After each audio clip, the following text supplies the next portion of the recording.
So, as a real estate agent, okay, as a real estate professional, where do I begin? Do I begin with the logo? Like, what is the thought process? Like, how do we like break this down into like a framework? All right. Well, yeah, let's do this. It's a super easy process, even though it's very comprehensive. So it's define, develop, and display. That's our 3D process. We call it the freedom formula, Chadi. And that's the reason we do that is because it brings you the freedom you desire to have your brand precede you, that have that law of attraction type of marketing, so that yes, of course you have to prospect. Yes, you have to pick up the phone. Yes, you have to meet people you haven't met before. That will never change in business. But the point is, by the time you walk through that door, they better already be familiar with you and what you stand for. If not, your brand is not working for you, or you don't have one. So the 3D process, and if you will allow, we'll kind of explain a little bit about all three. This is your expertise. I want to extract all the golden nuggets from you guys, because I want everyone that's watching this video and or listening to this to be able to apply something immediately and positively impact their business. And I know you got the goal, so give it to us. You got it. I'll take the first D. How's Okay. that? You Okay. take the first. The first D is define. So what we're looking at that phase is we're looking at who your ideal customers are. And you really need to hone in on that, because in order to do any kind of marketing, how on earth would you know what to put in your marketing unless, first of all, you know who it is you're trying to attract with that marketing? So that's a big mistake that a lot of agents make, is they go out, I'm going to market now, I'm an agent, I'm going to go get a photo shoot, I'm an agent. Well, what kind of photo shoot? What are you going to put in your marketing? What goes on your website? How about your business card? Otherwise, you're just marketing like everybody else.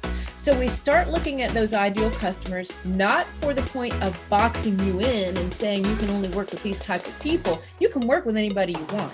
But what you don't want to do is waste your money, time, and effort marketing. Or money. Yeah, big money. Marketing to people, to everyone. You can't do that. You need to know who it is you're marketing to. And then second, we take a look at your points of differentiation. Everybody has something very unique about them. In fact, they have many things unique about them. Our job is to say, okay, here's who you're trying to reach in your marketing. Here are the things that are very unique about you. Which one of these, or a blend of these, are we going to lead with when it comes to your brand? It's that marketing hook. If you're a politician, what platform do you run on, right? You usually pick one thing and you run with it.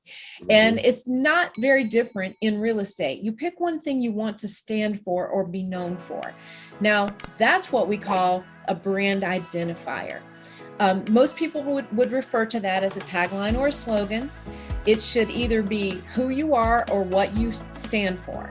So that, and the reason we do those is because if you think about your brand, it is your story. It's like a book. Think of it like a book.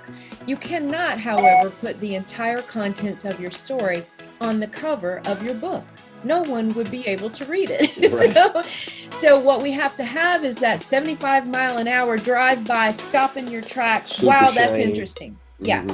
What is it that something that just makes people stop and at least makes them curious to want to turn that page? That's the brand identifier. That's the look and feel. That's the one thing that sets you apart. So that's the definition phase. Your ideal customers, the things that set you apart, and the final determination of what are we going to lead with? What's that marketing hook that we're going to be known for? And so I'll let you pick it up with the next one. Yeah, did you have a question? Yeah, before we do that, I want to help expand on that, because usually I'm thinking like devil's advocate in the mind of a typical real estate agent. I think the majority of agents out there, they just want to do a transaction and they never really take the time to think about this. And anyone that's got a heartbeat and says, hey, I'm kind of interested in real estate, we bend over backwards and do whatever it takes to drive them all over town, try to sell them a house, etc. And look, if you need to make a paycheck, I get it, but you need to think long term and you need to address this. And if you could give us a little bit more insight on how do we identify who is our ideal client? Like, what do we think about? Do we think about like age group? Do we think about education level? Do we think about income level? Can you just expand just a little bit on that so I don't leave people kind of hanging? Absolutely, yeah. Let's We're gonna throw down a nugget now. Like one of the things that we talk about is it's not good enough when you're thinking about your brand to be known for your profession. Brandface says you have to be known for being different in your profession, okay? And so like for us, when we build brands for people, we look at 77 different criteria, all right? You want to do that deep dive because it does need to be something that is unique to you and interesting or valuable to your customer or your ideal customer, okay? So if you don't know exactly who your ideal customer is, you don't know what isn't valuable to them, and you don't know how that ties to you.